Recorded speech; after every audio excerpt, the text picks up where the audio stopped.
क्या आप पुलिस की तैयारी कर रहे हैं, क्या आप फोर्स की तैयारी कर रहे हैं और बार बार आपका सिलेक्शन में दिक्कत हो जाता है। जब भी फिजिकल टेस्ट की बारी आती है आपके पैर में दर्द हो जाते हैं, कष्ट बढ़ जाता है, चलना फिरना मुश्किल हो जाता है और उस वक्त फिजिकल के बाद आप फिजिकली पास नहीं कर पाते हैं। देखिए, किसी की भी ताकत एक दिन में नहीं बन जाता, कोई एक दिन में दारा सिंह नहीं बन सकता। हर इंसान की, हर हड्डी की, हर मसल्स की एक ताकत है। आप उससे ज़्यादा काम कराइएगा ना तो एक दिन में वो ताकत नहीं बढ़ जाती, वो ताकत धीरे धीरे बढ़ती। अभी प्रिपरेशंस का समय आ रहा है, शायद फिजिकल का टाइम आ रहा है, क्योंकि मेरे क्लिनिक पे रोज़ 2, 3, 4 पेशेंट माने बच्चे आते हैं, जो यंग बच्चे जो तैयारी कर रहे हैं ये मेडिकल के लिए फोर्स वाला, और पैर में दर्द होने के कारण से या तो वो नहीं कर पाते हैं, दर्द इतना बढ़ जाता है कि उनका सिलेक्शन नहीं हो पाता, वो अपना पूरा बेस्ट परफॉर्मेंस नहीं दे पाते हैं। क्यों ये दिक्कत होता है, कितना ये प्रॉब्लम होता है, क्या इसमें करना चाहिए, क्या खाना चाहिए, कैसे ट्रेनिंग करना चाहिए, और दिक्कत हो गया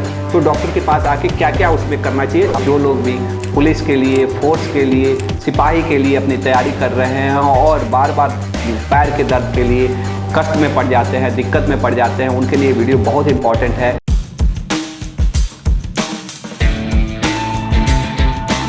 क्या आप पुलिस की तैयारी कर रहे हैं, क्या आप फोर्स की तैयारी कर रहे हैं और बार बार आपका सिलेक्शन में दिक्कत हो जाता है। जब भी फिजिकल टेस्ट की बारी आती है आपके पैर में दर्द हो जाते हैं, कष्ट बढ़ जाता है, चलना फिरना मुश्किल हो जाता है और उस वक्त फिजिकल के बाद आप फिजिकली पास नहीं कर पाते हैं।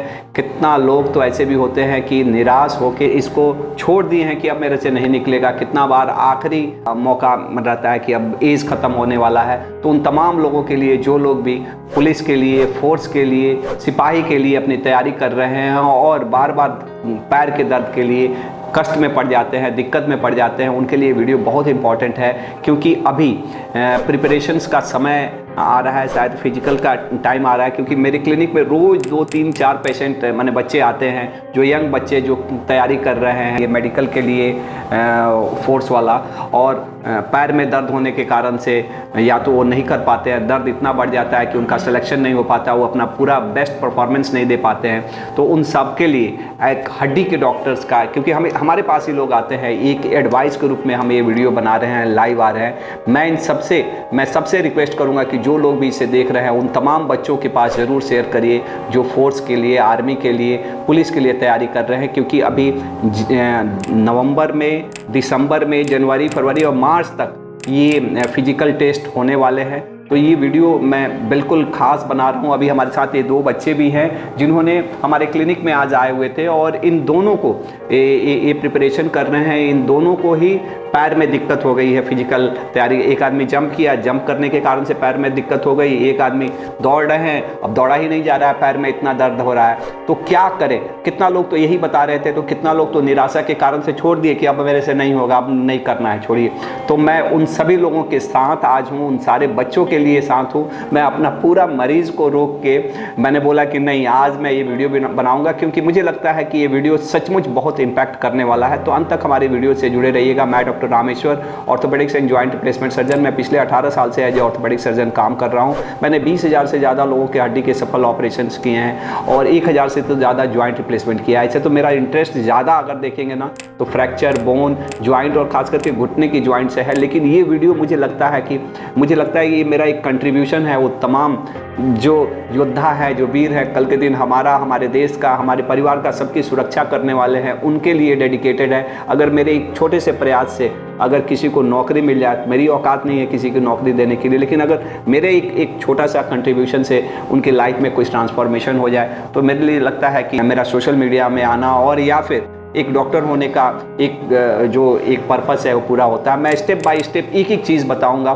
कि क्यों ये दिक्कत होता है, कितना ये प्रॉब्लम होता है, क्या इसमें करना चाहिए, क्या खाना चाहिए, कैसे ट्रेनिंग करना चाहिए, और दिक्कत हो गया तो डॉक्टर के पास आके क्या क्या उसमें करना चाहिए। थोड़ा सा हो सकता है ये लंबा वीडियो हो, लेकिन अंत तक ये वीडियो से जुड़े रहिएगा। अगर सचमुच आपको पुलिस की तैयारी कर रहे हैं तो ये आपके लिए बहुत इंपॉर्टेंट है। सबसे पहले तो ये जानना है कि ऐसा होता क्यों है। जब भी आप तैयारी का समय आता है, और ये हम लोगों ने खुद भी देखा है कि जब भी आएगा ना फिजिकल का डेट आएगा, 1, 2 महीना, 3 महीना से, मैंने साहब क्लिनिक में मैंने हमारे 10% मरीज, अगर मैं 100 मरीज देख रहा हूँ तो 10 मरीज वही मरीज आते हैं। बच्चे वही आते हैं। और एक्चुअली इसका रीज़न ये होता है ना कि देखिए, किसी की भी ताकत एक दिन में नहीं बन जाता, कोई एक दिन में दारा सिंह नहीं बन सकता है। और ये होता क्यों है? क्योंकि हर इंसान की, हर हड्डी की, हर मसल्स की एक ताकत है। आप उससे ज़्यादा काम कराइएगा ना तो एक दिन में वो ताकत नहीं बढ़ जाती, वो ताकत धीरे धीरे बढ़ती है। और होता क्या है ना, मैंने तो देखा है कि फिजिकल का डेट आया, आज डेट आया और परसों से तो लड़कियां खूब आती हैं जो आज तक कभी एक्सरसाइज किए ही नहीं, कभी दौड़े ही नहीं, अब उसका डेट आ गया, बस अब अगले दिन से दौड़ना शुरू। तो आपको ताकत नहीं है और एकाएक आप अपने कैपेसिटी से ज़्यादा करिएगा तो होता क्या है ना, इंजरी हो जाता है। और इंजरी कहाँ कहाँ होता है? इंजरी 3 जगह होता है। एक तो मांसपेशियों में होता है, मांसपेशियों की भी ताकत रहती है, मांस, हड्डी के ऊपर जो मांस है, मांस की भी ताकत होती है। और दूसरे प्रॉब्लम होता है हड्डी में, कि हड्डी की भी एक ताकत है, आप उससे ज़्यादा उसको जोड़ दीजिएगा तो हड्डी क्रैक हो जाता है। और तीसरा एक जो चीज़ें होती है, जो मैंने देखा है, जो प्रॉब्लम होता है वो होता है स्टैमिना, कि दोनों सही है लेकिन अगर जैसे मैं ही हूँ, मेरा हड्डी भी ठीक है, मांसपेशी भी ठीक है, लेकिन मुझे दौड़ा दीजिएगा, मैं दौड़ पाऊंगा क्या? मेरे हार्ट की, मेरे लंग्स की भी एक कैपेसिटी है और वो कैपेसिटी मैं एक दिन में नहीं बढ़ा सकता हूँ। ये सभी चीज़ें बढ़ती हैं, मेहनत से, परिश्रम से सब कुछ बढ़ती है। लेकिन अगर मैं चाहूँ, भले ही मैं डॉक्टर हूँ, मैं कोई भी दवाई खा लूँ, मैं एक दिन में ताकत नहीं बढ़ा सकता।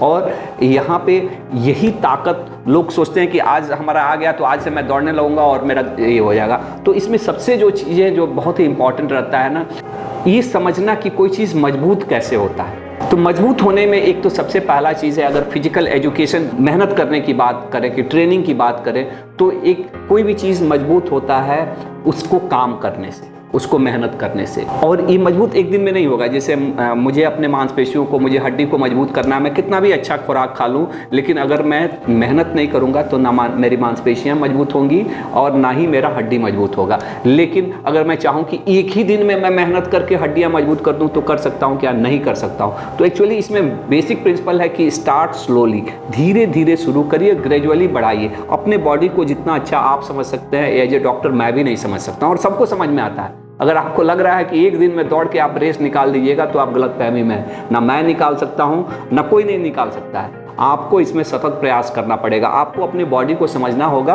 आप, हो सकता है कि आपने पहले से नहीं मेहनत किया है, तो ऐसा नहीं कि एक ही दिन जोड़ लगा दे, एक ही दिन जोड़ लगा दीजिए, फिर कल से आपका फ्रैक्चर हो जाएगा, मसल्स का टीयर हो जाएगा, फिर आप बिल्कुल नहीं करना पड़ेगा, कर पाएंगे, लंगड़ाने लगेंगे। तो आप अपने बॉडी को समझिए, क्योंकि कोई भी कष्ट, कोई पीड़ा होने से पहले ना बॉडी समझता है। तो धीरे धीरे शुरू करिए, ये सबसे ये है। और अपने बॉडी को समझिए, ट्रेनिंग में ये बहुत इंपॉर्टेंट है। दूसरा चीज़ कि इसमें थोड़ा रेस्ट भी लेना पड़ता है। ऐसा नहीं कि अब जैसे अब ट्रेनिंग आ गया तो अब सब हम दौड़े ही जा रहे हैं। आपको अगर 5 दिन 6 दिन अगर आप एक्सरसाइज कर रहे हैं तो एक दिन आपका रेस्ट भी होना चाहिए, ताकि हीलिंग का समय मिले। ये बहुत इंपॉर्टेंट है, इसका ध्यान दीजिए कि ट्रेनिंग, और ट्रेनिंग में भी, क्योंकि हमारे यहाँ ट्रेनिंग का मतलब क्या, ट्रेनिंग का मतलब क्या भाई? आप लोग ट्रेनिंग करते हैं तो करते क्या हैं? कि दौड़ते हैं, बस। ये बिल्कुल बिल्कुल सही बात। ट्रेनिंग मतलब दौड़ना, लेकिन केवल दौड़ना ट्रेनिंग नहीं है। आपका वहाँ पे 3 चीज़ों का टेस्ट होता है अगर देखा जाए। एक तो होता है स्टैमिना, स्टैमिना मतलब दम फूलल। अगर मुझे दौड़ा दीजिएगा तो मैं क्या, भले मेरा पैर और हाथ बिल्कुल दारा सिंह जैसा बना दें, लेकिन फिर भी एक ऐसा समय में दम फूल के हम हाफ के हो जाएंगे। तो एक तो हाफ जो बोलते हैं ना कि दम बनने के लिए दौड़ना ही नहीं उपाय है। दूसरा जो जरूरी है कि पैर में ताकत। ये 3 चीजें हैं। तो यहाँ पे एक्चुअली बिना पैर पे प्रेशर किए भी आप पैर की ताकत को भी बढ़ा सकते हैं और स्टेमिना को भी बढ़ा सकते हैं। जो दम जो रहता है ना, मैं जस्ट दम को और स्टेमिना को समझाने के लिए बताऊं कि जैसे मैं आधा किलोमीटर भी नहीं दौड़ सकता हूं और कितना लोग होंगे जो 5-5 किलोमीटर दौड़ जाएंगे, तो क्या डिफरेंस है? उसके लंग्स की कैपेसिटी, उसका दम ज़्यादा, उसका स्टेमिना ज़्यादा। और स्टेमिना कैसे बढ़ेगा? ऐसा नहीं है केवल दौड़ के ही बढ़ेगा, आप साइकिलिंग करके भी बढ़ सकते हैं, स्विमिंग करके बढ़ा सकते हैं। इसमें आपके पैर पे प्रेशर नहीं पड़ेगा, क्योंकि अधिकतर समय होता है क्या है दिक्कत, पैर में दिक्कत होता है। क्यों? क्योंकि हमारे लोग यही समझते हैं ट्रेनिंग माने दौड़ना। ट्रेनिंग माने केवल दौड़ना ही नहीं है, यहाँ पे क्रॉस ट्रेनिंग एक कंसेप्ट है, जहाँ पे केवल दौड़ने का ही नहीं, आप साइकिलिंग कर सकते हैं, आप स्विमिंग कर सकते हैं, आप थेराबैंड से एक्सरसाइज कर सकते हैं। थेराबैंड कितने लोग जानते हैं? जस्ट मुझे कमेंट में बताइए कि कितने लोग थेराबैंड को जानते हैं। तो थेराबैंड से भी आप एक्सरसाइज कर सकते हैं, जिससे आपके पैर की मांसपेशियां भी मजबूत होगी और पैर पे प्रेशर भी नहीं पड़ेगा। जो ये दोनों लोग आए हुए हैं हमारे पास, दोनों को पैर में स्ट्रेस फ्रैक्चर हो गया, तो मैं स्ट्रेस फ्रैक्चर के बारे में भी बताऊंगा। तो एक्चुअली ऐसे बहुत सारे तरीके हैं जिसमें बिना पैर पे प्रेशर किए आप अपने स्टेमिना, मैंने हार्ट एंड लंग की कैपेसिटी, और दूसरा पैर की ताकत और पैर के मसल्स और बोन की ताकत को बढ़ा सकते हैं। जो दौड़ने के अलावा है, जिसमें स्विमिंग बहुत इंपॉर्टेंट है। हमारे यहाँ उतना तो फैसिलिटी नहीं है, लेकिन बहुत जगह फैसिलिटी है। गांव में भी बच्चा लोग बहुत लोग करता है। आप सबसे अच्छा कि बिना पैर पे प्रेशर पड़े, अगर आप अपने पैरों को मजबूत करना चाहते हैं ना, आप पैर को पानी में लटका के और उसमें चलाइए। मेरा 1-2 वीडियो भी है, अगर आप YouTube पे देखेंगे ना, तो उस पर पैर पे बहुत प्रेशर पड़ता है, मैंने मांसपेशियों को बहुत काम करना पड़ता है, लेकिन हड्डियों पे जोर नहीं पड़ता है। साइकिलिंग एक बहुत अच्छा तरीका है, जिसे बहुत सारी लड़कियां रहती हैं कि जो मैंने जिनका सिलेक्शन मैंने हो जाता है, फिजिकल का डेट आता है और दौड़ जाती हैं दौड़ने के लिए। अब बेचारी ना उसका लंग्स का कैपेसिटी है, कुछ नहीं दौड़ी है, उसके बाद से उसका पैर में स्ट्रेस फ्रैक्चर हो गया, और स्ट्रेस फ्रैक्चर हो जाने के कारण से वो ना चल पा रही है, ना दौड़ पा रही है, ये हो गई। यहाँ तक कि वो तो मैंने जिस दिन सिलेक्शन रहता है, रेस में भी नहीं आ पाते, क्योंकि हुचकने लगते हैं तो पहले ही उनको छांट देते हैं। तो कम से कम आप साइकिलिंग शुरू करिएगा, तो आपका कार्डियो मन से हार्ट का भी कैपेसिटी बढ़ेगा, पैर का भी स्ट्रेंथ बढ़ेगा। आप स्विमिंग कर सकते हैं, जिसके पास फैसिलिटी है उसमें। उसके बाद से थेराबैंड से एक्सरसाइज कर सकते हैं। तो एक क्रॉस ट्रेनिंग को एक ही तरह के चीज़ें ना करिए, बल्कि क्रॉस करिए।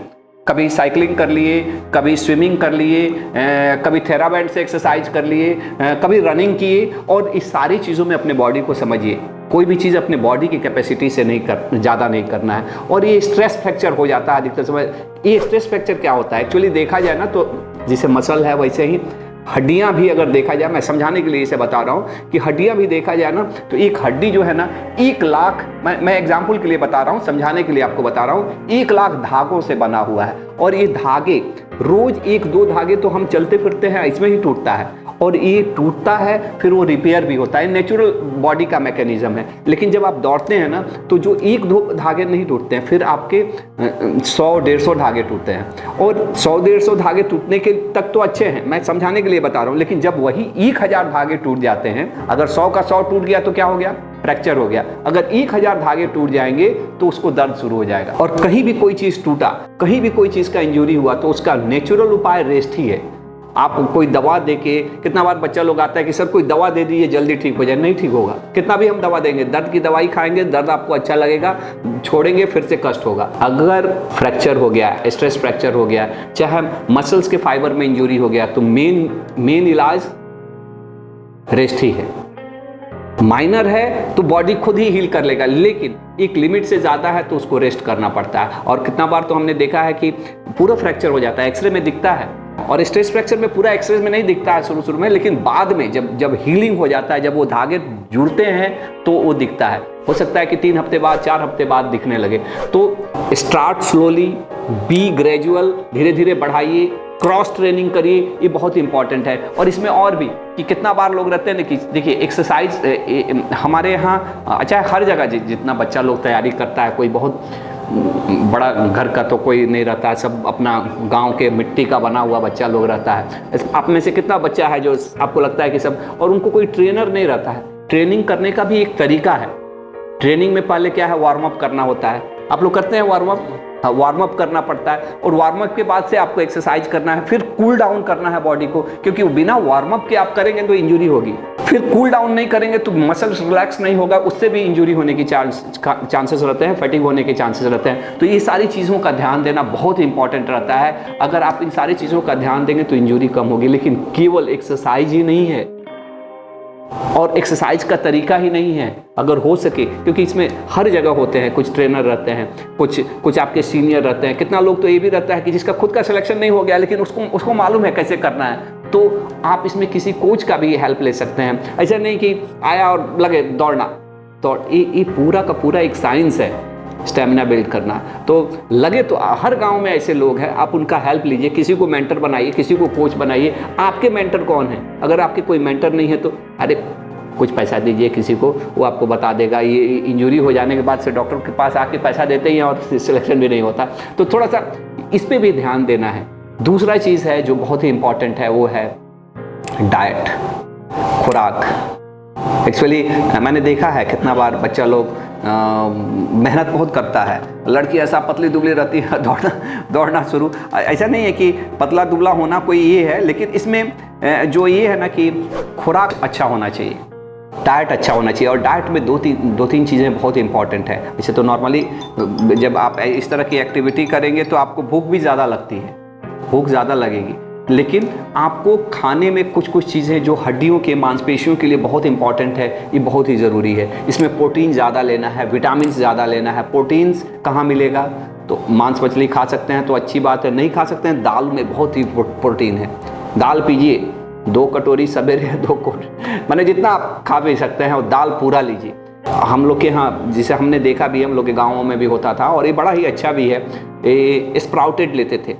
स्प्राउटेड मीन्स, स्प्राउट को क्या बोलते हैं जी? जो अंकुरित, हाँ, अंकुरित चना, अंकुरित मूंग। चना से भी अच्छा, मैं भी खुद कभी कभी खाता हूँ, मुझे चना से अच्छा लगता है मूंग। बहुत ही अच्छा सोर्स है प्रोटीन का, बहुत ही अच्छा, इजीली अवेलेबल, सस्ता का सस्ता, किसी का इन्वॉल्वमेंट नहीं। रात को भुंगाइए, सवेरे खाइए, हैं, बहुत ही अच्छा प्रोटीन का सोर्स है। इसके साथ साथ कैल्शियम और विटामिन, दूध लीजिए। ऐसे तो ये सभी बच्चा लोग धूप में दौड़ता ही है, तो धूप भी लेना चाहिए। धूप से विटामिन डी मिलता है और ये हड्डियों को मजबूत करने के लिए बहुत इंपॉर्टेंट होता है। ये 2 चीज़ें मैंने बताया। एक तो एक्सरसाइज आपको कैसे करना है, कैसे स्टार्ट करना है। दूसरा चीज़ें मैंने बताया जो बहुत ही इंपॉर्टेंट है, डाइट में क्या क्या ध्यान। हाँ, एक और भी डाइट में बहुत ही इंपॉर्टेंट चीज़ जो मैं मिस कर रहा था, वो है कि हाइड्रेशन, पानी खूब पीजिए। क्योंकि ऐसे बच्चों लोग का मैंने ऐसे ही भी मेहनत करते हैं तो पानी तो खूब निकलता है शरीर में से, तो पानी की मात्रा कम ना हो आपके शरीर में, क्योंकि पानी की मात्रा कम होगी तो क्रैम्पिंग आएगा, फैटिग हो जाएगा। मैंने मसल में कितना बार नहीं ना अकड़न आ जाता है, और चाहे उसको हम लोग के यहाँ बोलते हैं कि प्यूड़ी चढ़ जाता। हाँ, कितने लोगों को प्यूड़ी चढ़ता है, चाहे अकड़न आ जाता है मसल्स में, ये भी जरूर लिखिएगा, कमेंट में ज़रूर लिखिएगा कि कितने लोगों को आता है। और इसके लिए उपाय है कि आप पानी खूब पीजिए, फ्रूट्स, सलाद ज़्यादा खाइए। फ्रूट्स हो सकता है आपको, और ऐसा नहीं कि फ्रूट को बहुत सेव और अंगूर खाना है, जो आपके आजू बाजू में मिलता है सीजनल फ्रूट्स खाइए। ऐसा नहीं महंगा फ्रूट्स बहुत ये है। ग्रीन लीफी वेजिटेबल्स, सलाद, ककड़ी, खीरा, ये सब का भी, क्योंकि इसमें न्यूट्रिशन भले ही कम है लेकिन मिनरल्स ज़्यादा रहता है और ये आपके मसल फैटिग होने से बचाएंगे। तो ये तो खाने पीने की चीज़ें हो गई। एक और भी तीसरा चीज़ जो बहुत ही इंपॉर्टेंट है, जो मुझे लगता है कि अधिकतर समय बच्चा लोग कमी के कारण, शायद जो भी कारण से, फुटवेयर। और हम लोग के यहाँ तो किस तरह के आप जूता चप्पल पहन रहे हैं, अच्छा फुटवेयर का होना बहुत ज़रूरी है। मैंने कितना बार देखा है कि अच्छा फुटवेयर नहीं पहनने के कारण से बच्चा लोग को इंजरी हो जाता है। तो अच्छे क्वालिटी का, मैं आप जो भी पेरेंट्स अगर देख रहे हैं, मैं उनसे रिक्वेस्ट करूंगा, जो बच्चे तैयारी कर रहे हैं अच्छा जूता उसको दीजिए। और हम लोग के यहाँ तो कोई है ही नहीं भाई, अधिकतर समय हमारे देश तो ऐसा है कि खेलोगे कूदोगे बनोगे खराब, अब पढ़ोगे लिखोगे बनोगे नवाब। वो कंसेप्ट बिल्कुल चेंज हो गया है। पढ़ाई लिखाई का तो ठीक है, लेकिन एजुकेशन से ज़्यादा फिटनेस और इसका इंपॉर्टेंस है। बच्चा अगर तैयारी कर रहा है, हमारे देश में उस तरह सा कल्चर ही नहीं है। अधिकतर गांव में तो दौड़ने का जगह भी नहीं है। लोग कहाँ दौड़ते हैं अधिकतर समय बताइए लोग, आप लोग कहाँ दौड़ते हैं मुझे कमेंट में ज़रूर बताइए। अधिकतर लोग दौड़ते हैं रोड पे, पिच जगह ही नहीं है दौड़ने का। इससे इंजरी होगा ही होगा, होने वाला है। अब हर जगह तो ना मेरे कहने से 2 मिनट में बन जाएगा। मैं तो ये लोग जो लॉ मेकर्स हैं, जो ये हैं सरकारें हैं, मैं उनसे रिक्वेस्ट करूंगा कि हर गांव में एक स्टेडियम होना चाहिए। अगर आप अपने देश को आने वाले समय में सुरक्षित रखना चाहते हैं, आप चाहते हैं कि हमारा भविष्य सुनहरा रहे, हम सुरक्षित रहें और हम अपने पीढ़ियों को स्वस्थ बनाना चाहते हैं, तो हर गांव में स्टेडियम होना चाहिए। लेकिन नहीं है तो कम से कम बच्चा लोग, अब वो तो कब बनेगा क्या बनेगा वो भगवान जाने, लेकिन कम से कम हम लोग तो ये तो ध्यान दे सकते हैं कि आप या तो मिट्टी पे हो जहाँ पे कंकड़ पत्थर ना हो, या आप घास जैसा चीज़ें हैं। तो मैंने अगर आप लोग तैयारी करते हैं, बच्चा लोग तैयारी कर रहा है, तो इस तरह का एक जगह हर जगह गांव में मिल जाता है। थोड़ा सा मेहनत करके आप लोग भी, सब लोग कर सकता है। तो इसका भी ध्यान दें कि ऐसा नहीं कि पीच पे दौड़ें, जो कंकड़ पत्थर वाले जगह पे दौड़ें, बिना चप्पल के दौड़ें, कितना बार तो स्लीपर भी नहीं पहनते, इसी तरह से चाहे बिना जूता के दौड़ें। तो ये चीज़ों को भी अवॉइड करना है। अगर ये सारी चीज़ें आप करेंगे तो आपको तो हमारे पास आने की ज़रूरत नहीं पड़ेगी। लेकिन अगर कष्ट हो गया तब तो आना ही पड़ता है, और कष्ट हो गया तो हम लोग अधिकतर समय एक्सरे करते हैं। दिखाइए ना अपना एक्सरे, आपका एक्सरे दिखाइए। हाँ, तो एक्सरे करते हैं, और एक्सरे में शुरू के स्टेज में ऐसा होता है कि एक्सरे में कुछ भी नहीं दिखता है, लेकिन क्लिनिकली हम लोग जज करते हैं। अगर वहाँ पे उसको दर्द हो रहा है, पैर में इनको कष्ट हो रहा है, कहाँ हो रहा है आपको कष्ट?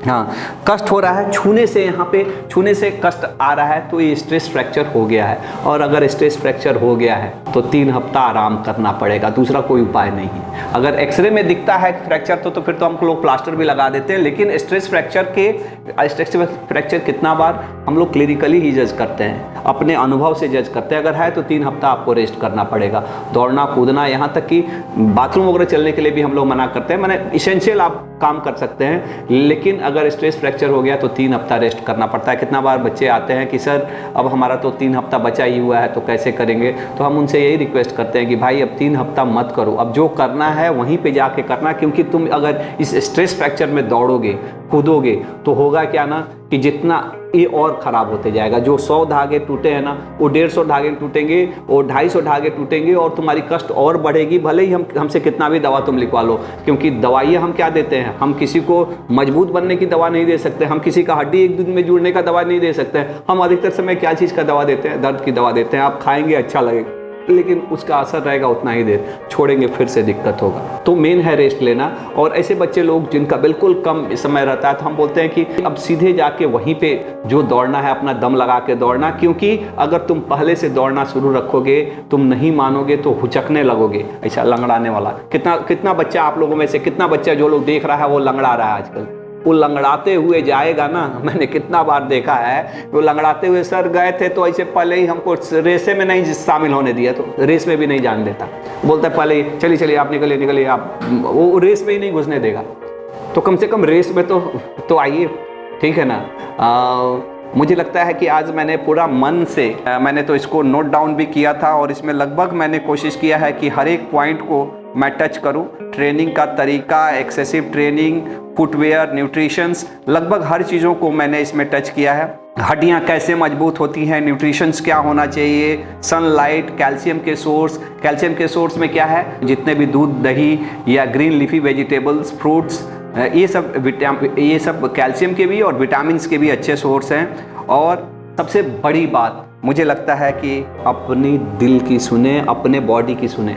आपकी बॉडी के बारे में ना जितना अच्छा आप समझ सकते हैं, दुनिया का कोई डॉक्टर नहीं समझ सकता, कोई नहीं समझ सकता, सबको समझ में आता है। अपने शरीर को धीरे धीरे ट्रेंड करिए। एक ही दिन में आप कोशिश करिएगा तो कुछ नहीं होने वाला है। लिसन टू योर बॉडी, अपने शरीर की बात सुनिए। ऐसा नहीं कि डॉक्टर ने, चाहे ट्रेनर ने, चाहे किसी ने भी कुछ बोल दिया, आपका शरीर आपसे अच्छा दुनिया का कोई इंसान नहीं समझ सकता। ये बात कितनी सही है मुझे आप जरूर अपने कमेंट में बताइएगा। और अगर दिक्कत हो गया तो डॉक्टर से मिलिए, एक्सरे कराइए, और डॉक्टर जो भी एडवाइस करते हैं उसको फॉलो करिए। कैसा लगा हमारा वीडियो? क्या आपको लगता है सचमुच मैंने एक कंट्रीब्यूट किया है इस वीडियो के माध्यम से उन तमाम बच्चों के लिए जो आर्मी के लिए प्रिपेयर कर रहे हैं? अगर आपको लगता है तो उन तमाम बच्चों को, आपके गाँव के जितने भी वो बच्चे हैं उन सबको, आपके शहर के, आपके जानने वाले जितने बच्चे हैं उन सबको ये वीडियो ज़रूर भेजिए और अपनी राय भी दीजिए। इसी के साथ मैं इस सेशन को यहीं पर समाप्त करता हूँ। Thank you.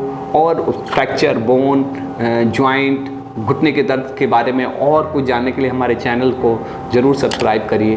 Thank you, love you all, think healthy, be healthy. आप आर्मी वाले बनिए, आप सबको मेरा सैल्यूट है। और आर्मी वाले, अगर मेरे एडवाइस से आपको फ़ायदा हुआ तो आर्मी वाला बनने के बाद से एक बार मेरे पास ज़रूर आइएगा, मुझे ज़रूर याद करिएगा। लगे तो मिठाई भी दीजिएगा।